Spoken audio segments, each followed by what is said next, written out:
Dans l'épître aux Éphésiens, qui est celle que nous considérons à présent, l'apôtre Paul fait une très grande révélation. Il base toute la pleine connaissance sur un esprit de sagesse et de révélation. La réponse à cette grande question qui est devant nous et qui est le sujet de toute cette discussion et cette délibération fébrile dans la chrétienté se trouve dans la révélation et l'appréhension du Fils de Dieu. C'est entièrement une question de savoir si le Fils de Dieu a réellement été vu par une opération du Saint-Esprit ou non. Le genre de vision auquel nous faisons allusion représente une époque, une rencontre, une révélation, une crise. Il n'y a aucun pouvoir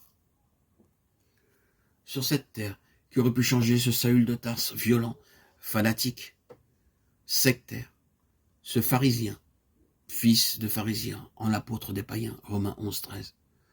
Le persécuteur redoutable et intolérant et le destructeur de toute chose et de toute personne liée à Jésus de Nazareth en son plus grand ami, avocat et dévoué. Le raisonnement n'aurait pas pu produire cela. Ni la persuasion, ni la persécution, ni le martyr n'auraient pu réaliser cela.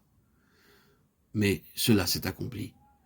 Cette conversion a soutenu l'épreuve de toutes les persécutions, les souffrances et les adversités possibles à l'homme pour le restant de sa vie.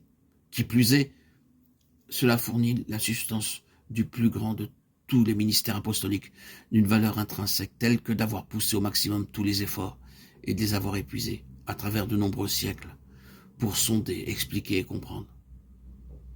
Qu'est-ce qui produisit cela? Paul répondrait, il plut à celui, ici il parle de Dieu bien sûr, il plut à celui de révéler en moi son Fils. Ou en d'autres termes, j'ai vu Jésus-Christ. Juste à la base et la source de la vie de cet homme s'est trouvée une vision qui a scindé sa vie en deux et l'a émancipé des chaînes étroitement serrées d'une puissante tradition.